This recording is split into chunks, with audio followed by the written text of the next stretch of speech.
जगह जाएंगे, डोरे धागे करवाएंगे, पीर फकीरों के वहां जाएंगे, मुल्ले मौलवियों के वहां जाएंगे, सब जगह जाएंगे, आराम से ले लेंगे, प्रसादी भी खा लेंगे, मान्यता भी कर लेंगे। शिरडी के साईं बाबा को बहुत लोग मानते हो, जिनके इतिहास को 100 साल अभी पूरे हुए ईस्वी सन 2018 में। ईस्वी सन 1918 में इन्होंने शिरडी में समाधि ली थी, ऐसा कहा जाता है। 100 साल इनकी समाधि को पूरे हुए। कई लोग इनको भगवान मानते हैं, कई लोग इनको चमत्कारिक देव मानते हैं, कई लोग इनको महापुरुष मानते हैं, वहां जाते हैं और मत्था टेकते हैं। जरा सुनिए ये कौन थे। मेरा दावा है, हिंदू हो या जैन हो, जो इनको मानते हैं, उन 100 में से 99 लोगों को भी ये पता नहीं है कि ये कौन थे। 99 लोगों को भी ये पता नहीं है कि ये कौन थे, कौन है, इन्हें क्यों लाया गया, ये 99 को पता नहीं। बेवकूफी की पराकाष्ठा देखो, जब पता नहीं और मानते हैं, पता नहीं और स्वीकार करते हैं, पता नहीं और पूछते हैं। बहरुद्दीन पिंडारी नाम का एक व्यक्ति था, ये अफगान से यहां आया था, ये पिंडारी जाति का था। ये मैं तब की बात कर रहा हूं जब औरंगजेब का खात्मा हो चुका था और मुगल साम्राज्य समाप्ति की ओर आगे बढ़ रहा था। धीरे धीरे मराठाओं ने अपना वर्चस्व जमा लिया था और वे हिंदू साम्राज्य की स्थापना के लिए बहुत मजबूती के साथ में आगे बढ़ चले थे। भारत के अंदर, भारतवर्ष के अंदर, अखंड हिंदुस्तान में जोरदार हिंदुत्व साम्राज्य का, हिंदू साम्राज्य का विस्तार होने जा रहा था। ये मैं तब की बात करता हूं। ये पिंडारी लोग लुटेरे हुआ करते थे। ये पूरी अफगान की जाति लूटने फाटने के लिए यहां पर आई थी। मुगलों के काल के अंदर इसने अच्छी खासी मात्रा में जगह जगह लूटपाट की थी। हिंदुओं को टारगेट बनाना, उन्हें लूटना, उनके पैसों को छीनना, उनकी बहन बेटियों को छेड़ना और पसंद आ जाए तो उनकी बहन बेटियों को उठा लेना, ऐसे इनके कर्तव्य हुआ करते थे। 1838 में इस बहरुद्दीन का माफ कीजिएगा, 1838 में इस बहरुद्दीन का जन्म हुआ और यह आगे बढ़ा। उसके बाद में एक फिल्म आई, वो हिंदी फिल्म थी। उस फिल्म को जगह जगह पर दिखाया गया षड्यंत्र के आधार पर। फिल्म में यह बताया गया, औरंगजेब के मरने के बाद पहली बार जब बोलने वाली फिल्में आई, पहली बार जब फिल्म आगे बढ़ी, वो ब्लैक एंड व्हाइट मूवी, जब फिल्मों का जमाना आया, तब यह बताया गया कि ये बहरुद्दीन पिंडारी तो बहुत अच्छा आदमी, बहुत अच्छा आदमी, और ये पिंडारी जाति के लोग तो देशभक्त हैं, देशद्रोही नहीं, ऐसा बताया गया। बावजूद इसके इस बहरुद्दीन ने जगह जगह डकैतियां करना, लूटना फाटना जारी रखा। बड़ी मात्रा में लोगों को तहस नहस करता रहा। इसने अपनी जिंदगी में कई सारी हिंदू महिलाओं के, कन्याओं के बलात्कार किए, कितना ही सारा नुकसान पहुंचाया। अंततः जब धीरे धीरे मराठा साम्राज्यों के सामने, उधर झांसी की रानी, झांसी के अंदर लक्ष्मीबाई लोहा ले रही थी, उस वक्त अंग्रेजों का आगमन हुआ। अंग्रेजों को यह बहरुद्दीन बहुत नागवार गुजरा। इन्होंने जैसे तैसे करके इस बहरुद्दीन को भगाने के लिए, पकड़ने के लिए खूब कोशिशें की। यह बहरुद्दीन बेस बदल करके भागता हुआ अहमदनगर आया, जिसे नगर कहा जाता है, महाराष्ट्र का बहुत बड़ा एक शहर है। अहमदनगर आया और सुनिए, इतिहास ये कहता है कि यह बहरुद्दीन पिंडारी अहमदनगर के अंदर एक वेश्या के घर रहा। उस वेश्या को अपना बना करके उसने वहीं पर अपना आशियाना बना लिया वेश्या के साथ। आगे जाकर उसने शादी की या नहीं की, इसका कोई सबूत नहीं। वेश्या के साथ रहते रहते 2 संतानों का जन्म हुआ। एक था लड़का जिसका नाम रखा गया चांद मियां। बहरुद्दीन ने अपने बेटे का नाम रखा चांद मियां। थोड़ा बड़ा हो जाने के बाद में बिना पढ़ाई लिखाए इस चांद मियां को अपनी डकैतियों में जासूसी के तौर पर बहरुद्दीन पिंडारी ने उपयोग करना प्रारंभ किया। जगह जगह ये चांद मियां, छोटा सा बालक, एक चद्दर लेकर के भिखारी के तौर पर फटे पुराने कपड़े पहन करके अलग अलग जगह पर बैठता, बाजारों में बैठता, आए गए माल की वगैरह बातमियां लेता, किसके घर में क्या आ रहा है जा रहा है ऐसी कोशिशें करता, और समय समय पर कभी दिन में, 2 दिन में, 5 दिन में, 10 दिन में अपने पिताजी को, बहरुद्दीन को समाचार पहुंचाता कि आज इस घर में इतना माल आ रहा है या यहां इतना सामान आया है। और इस प्रकार डकैतियों का मामला आगे बढ़ता कि यहां कोई सुरक्षा के प्रबंध नहीं होते हैं, कोई पहरेदार नहीं होते हैं, ये चीज चलती रहती। अंततः परेशान होकर शंकाओं के आधार पर अंग्रेजों ने बहरुद्दीन को तो भगाया, आगे जाकर वो अफगान चला गया, उसकी मौत भी हो गई। चांद मियां, उसका बेटा, छिप छिप करके रहने लगा, बड़ा होता गया। एक दिन अंग्रेजों ने उसे पकड़ा, जेल की सलाखाओं के पीछे डाला। 8 साल तक ये चांद मियां जेल में रहा, अंततः यह छूटा। मराठा ताकत के साथ में अंग्रेजों का मुकाबला कर रहे थे। झांसी की रानी भी किसी भी हालत में अंग्रेजों को घुसने नहीं दे रही थी। अंग्रेजों को लोकल गुंडे चाहिए थे इन लोगों के सामने लड़ने और इनको परेशान करने के लिए। चांद मियां ने पैसे लेकर के झांसी की रानी के खिलाफ में अंग्रेजों के पक्ष में गुंडों को इकट्ठा करने और लड़वाने और मगजमारी करने के लिए तैयारी दिखाई। अंग्रेजों ने अच्छे खासे मोटे पैसे चांद मियां को दिए। ये चांद मियां महाराष्ट्र से ठेठ झांसी गया। अंततः अंग्रेजों के हाथों झांसी की रानी लक्ष्मीबाई को मरवाने में इस चांद मियां की भी भूमिका रही। उसके मरने के बाद इन अंग्रेजों ने उस चांद मियां को नवाजा। कालांतर के अंदर एक नया नुस्खा अपनाने के लिए वो चांद मियां झांसी से आकर के शिरडी पहुंचा। वहां सुलेमानी मुसलमानों के साथ में उसकी पहचान हुई। मूल अफगानी पिंडारी जाति का ये चांद मियां बहरुद्दीन का बेटा वहां जाने के बाद में सुलेमानों के साथ में परिचय में आकर के सुलेमानों के लिए काम करने लगा। मुसलमानों की ये सुलेमानी जाति षड्यंत्र पूर्वक हिंदुओं और मुसलमानों के बीच के भेद मिटाने और धीरे धीरे इस्लाम का भीतर से प्रसार प्रचार करने का कामकाज संभालती थी। ये स्लो पॉइजन देकर के धीरे धीरे लोगों को मुसलमान बनने के लिए अलग अलग तौर तरीकों से कब्रों पर ले जाने या फिर अलग अलग दरगाहों पर ले जाने, उन्हें बदलने, उन्हें चमत्कार दिखाने के तौर पर परिवर्तित करने का काम करती थी। उनको ये चांद मियां मिल गया। वहां इसके लिए एक मस्जिद बनाई गई। मस्जिद का नाम हिंदू रखा गया, इस्लाम की मस्जिद नहीं रखी गई। लोगों को भ्रमित करने के लिए मस्जिद का नाम इस्लाम नहीं रखा गया, मस्जिद का नाम हिंदू के तौर पर रखा गया। इस इंसान ने अपनी जिंदगी में कभी कुछ काम किया हो, कोई साधना की हो, कोई धर्म चलाया हो, कोई धर्म ग्रंथ लिखा हो, कोई बहुत बड़ा व्यापक काम किया हो, ऐसा एक भी उल्लेख आज तक भारतीय इतिहास में नहीं है। सुनिएगा, यही चांद मियां सुलेमानों के परिचय में रहने के बाद धर्म परिवर्तन करवाने, चमत्कारों के आधार पर लोगों को भरमाने के लिए साई बाबा बनाए गए। इसी चांद मियां का नाम आगे हुआ साई। किसने नाम दिया? सुलेमानों ने। उसके लिए एक मस्जिद बनाई गई।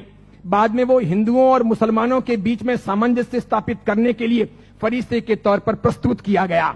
देखिए आप एक मजे की बात, ईस्वी सन 1918 में इसने समाधि ली। उसके पहले फिल्में जब आती थी तब हिंदुओं और मुसलमानों के बीच का बहुत बड़ा भेद था, बहुत भेद। हिंदू मुसलमानों को पसंद नहीं करते थे भारत में, और मुसलमान हिंदुओं को पसंद नहीं करते थे। मुसलमानों को ईश्वर के नाम से बहुत एलर्जी थी, हिंदुओं को अल्लाह के नाम से बहुत एलर्जी थी। अगर आप थोड़े बहुत भी अपने प्राचीन काल में जाएं, मेरे जमाने के आसपास पहुंचे, ईस्वी सन 60 और 70 के दशक में पहुंचे, ईस्वी सन 1960 1970, और तब के जमाने में जितनी फिल्में आई तो फिल्मों में कहीं ना कहीं अल्लाह लाने पड़ते थे या फिर ईश्वर लाने पड़ते थे। बिना उनके काम चलता नहीं था। इन फिल्मों के आधार पर ही फिल्में हिट होती थी, फिल्में चलती थी। उस समय मात्र लटके मटके लेना, कमर को नचाना, ठुमके लेना और उससे फिल्म चल जाएगी, ऐसा होता नहीं था। उस जमाने का जमाना ऐसा था नहीं कि आज की हीरोइनें चल जाएं, थोड़े बहुत लटके मटके लें और फिल्म रातों रात कम कपड़ों के आधार पर फेमस हो जाए, ऐसा था नहीं। उस जमाने का कल्चर ऐसा था कि कहीं ना कहीं रिलीजियन, धर्म बीच में लाना पड़े। अल्लाह लाओ तो हिंदू नहीं देखेंगे, ईश्वर लाओ तो मुसलमान ऐतराज करेंगे। और देखो मजे की बात, अधिकांश प्रोड्यूसर मुसलमान थे। अधिकांश पाकिस्तान से, सिंध से, पंजाब से और कश्मीर से आए हुए हीरो और हीरोइन ये भी मुसलमान थे। लेकिन नौबत ये थी कि ये मुसलमान हिंदुस्तान के बाजार में अपने असली नाम से चल नहीं सकते, और इसीलिए दिलीप कुमार मुसलमान, उसको अपना नाम बदलना पड़ा। मीना कुमारी मुसलमान, उसको अपना नाम बदलना पड़ा। सुरैया देवानंद से शादी करना चाहती थी, लेकिन मुसलमान होने के नाते स्वीकार नहीं किया गया। पिता ने अनुमति नहीं दी कि हिंदू के साथ शादी नहीं हो सकती, उसे भी अपने नाम बदलने पड़े। 15-20 से अधिक ऐसे हीरो हीरोइन हैं 1960, 1970 और 1980 के दशक के, 1960, 1970 और 1980 के दशक के, कि जिन मुसलमानों को मार्केट में चलने के लिए, स्ट्रेटेजी बनाने के लिए अपने नाम बदलने पड़े। वो मुसलमान थे, उनको हिंदू दिखावा करना पड़ा। इधर देखो,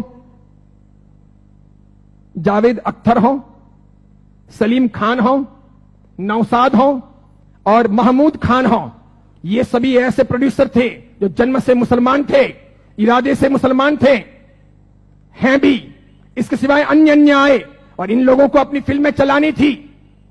इन लोगों ने एक तौर तरीका चलाया कि मुसलमान होने के नाते हिंदुत्व का समर्थन कर नहीं सकते और हिंदू देवी देवताओं को अपने को भ्रष्ट बताना है। क्योंकि आप पुरानी फिल्में देखिए और आज की फिल्में देखिए, किसी भी अल्लाह को कभी गाली नहीं दी जाती, किसी मस्जिद के ऊपर सवाल नहीं किए जाते, कभी कुरान के बारे में कुछ बोला नहीं जाता।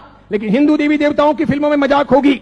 किसी भी हिंदू देवी देवता को मानने वाले पंडित पुजारी को भ्रष्टाचारी, नालायक, रैप करने वाला बताया जाएगा। लेकिन किसी पादरी को, किसी भी मौलवी को रैप करने वाला या भ्रष्ट काम करने वाला नहीं बताया जाएगा। ये सब योजनाएं थी, वो मुसलमान प्रोड्यूसरों ने आगे बढ़ाई। बढ़ाते बढ़ाते उन्होंने वहां बढ़ाई कि उन्होंने देखा कि किसको लाया जाए।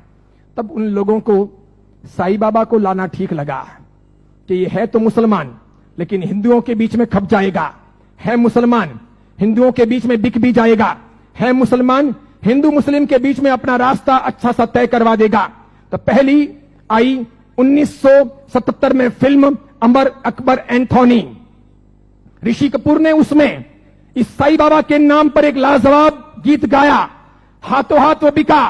फिल्म बहुत चली। देखो आप, फिल्म हिट हुई, बाबा भी हिट हो गए। फिल्म हिट हुई, बाबा भी हिट हो गए। मुझे यह बताओ, साईं बाबा का कौन सा धर्म ग्रंथ है? उन्होंने अपनी जिंदगी में, ये चांद मियां ने जो 8 साल तक जेल रहे, पिताजी के लिए जासूसी का काम किया, अंग्रेजों के हाथों बिके, झांसी की रानी लक्ष्मीबाई को मरवाने में जिसकी भूमिका रही, मराठाओं को बदनाम करने के लिए उसने बहुत काम किया, मराठाओं के स्वाभिमान को तोड़ने के लिए उसने बहुत काम किए, बहुत काम किए। क्योंकि मराठा एकदम पक्के कट्टर हिंदुत्ववादी, उन्हें यह मंजूर नहीं था, तो उनके स्वाभिमान को ठेस पहुंचाने के लिए उसने बहुत काम किए। और उस आदमी को रातों रात साईं बाबा बना दिया गया, महिमा मंडित कर दिया गया। कैसी जोरदार ये सेल्स पॉलिसी थी। हाथों हाथ बाजार में बिके। कैसे बिके? कि जब पहली बार 1918 में इन्होंने समाधि ली, तो 1918, 1919, 1920, 1921, 1922 का ऑडिट देखिए तो इनके शिरडी के साईं बाबा मंदिर का ऑडिट का आमदनी का स्रोत है 1800 रुपए, 2000 रुपए, 2500 रुपए, आखिर में है 3200 रुपए। 1918 से 1925 के बीच में 3200 रुपए की आमदनी वाले ये बाबा क्या हिट हुए, और पागलों की तरह हिंदुओं ने और जैनों ने कितना उनको हिट किया, कितने वो वहां गए, कितने मत्थे टेके और कितना पैसा बर्बाद किया कि आज शिरडी के साईं बाबा के मंदिर की वार्षिक आमदनी है 371 करोड़, 371 करोड़। वहां मुसलमान जाने वाले 5% भी नहीं, वहां जाने वाले मुसलमान 5% भी नहीं, और जाने वाले हिंदू और जैन 95%, पैसे खर्च करने वाले अधिकांश 95%। मुझे बताइए, हिंदू धर्म के कौन से ग्रंथ में इनके बारे में क्या लिखा है? उपनिषदों में, वेदों में, महाभारत में, रामायण में, उसके बाद के किसी साहित्य में कि कभी शिरडी के साईं बाबा होंगे या हुए हैं, क्या वो फरिश्ते हैं, वो कोई अवतारी हैं, वो कोई हिंदू देवी देवता हैं? बिल्कुल नहीं। लेकिन हिंदू धर्म को भ्रष्ट करने, उनको बहलाने फुसलाने के लिए काम किया गया और ये सफल हो गया, सफल हो गया। हाथों हाथ ये बिक गए। आज तो देखिए, आज हिंदुस्तान के अधिकांश हिंदू मंदिरों में हिंदुओं के देवी देवता छोटे हो गए हैं, साईं बाबा बड़े हो गए हैं। हिंदुओं के देवी देवता साइड में हो गए हैं, साईं बाबा प्रमुख हो गए हैं। हिंदुओं के देवी देवता कम कमाऊ हो गए हैं, साईं बाबा अधिक कमाऊ हो गए हैं। जिसको भी अपनी दुकानदारी चलानी हो और भगवानों के नाम पर, देवी देवताओं के नाम पर पैसा कमाना हो, साईं बाबा की मूर्ति ला दो। आप भी प्रयोग कर सकते हो। दुकान बराबर नहीं चलती हो तो दुकान के बाहर बिठा दो, धनाधन उसका गल्ला अच्छा चलेगा, आपकी दुकान के गल्ले से भी अच्छा। बस ऐसी बात हो गई। चमत्कारों के तौर पर मुझे बताइए कि उन्होंने क्या किया, उनसे क्या हुआ। बताइए कि शिरडी जाने वाले सभी लोग अमीर हुए, सभी की गरीबी दूर हो गई, सब लखपति करोड़पति हुए, अरबपति हुए? क्या सभी के दुख दूर हो गए? जो जो वहां गए और हर साल जाते हैं, क्या वो बीमार नहीं पड़ते? क्या उनके घर में बाल बच्चे बराबर पैदा होते हैं, वे वांझिए नहीं रहते? क्या उनके वहां पर किसी का एक्सीडेंट नहीं होता, दुर्घटना नहीं होती? क्या शिरडी जाते हैं और मानते हैं उनके सब ख्वाब पूरे होते हैं? बताइए मुझे। और दूसरी बात, एक जैन परंपरा में जन्म लेकर, अरिहंत को मानकर, सुदेव सुगुरु सुधर्म के आधार पर चलकर आपको कौन सा दुख हुआ? कौन सी भीख मांगनी पड़ी? कौन सी तकलीफें हुई? अरे मजारों पर जाकर अगर बीमारियां दूर हो सकती थी, कब्रिस्तानों पर जाकर अगर बीमारियों से हम मुक्त हो सकते थे, या शिरडी के साईं बाबा के वहां पर मत्था टेक करके हम अपने रोगों से मुक्त हो सकते थे, तो फिर बड़े बड़े अस्पतालों के निर्माण की आवश्यकता क्या थी? बीमारियां जब मजारों पर और शिरडी के साईं बाबा के वहीं पर दूर हो जाएगी, तो फिर अस्पतालों की जरूरत क्या है? कितनी बड़ी मात्रा में हिंदुओं का शोषण हो रहा है। देखना आप, आने वाले कुछ समय के बाद हिंदू धर्म दो भागों में बंट रहा है।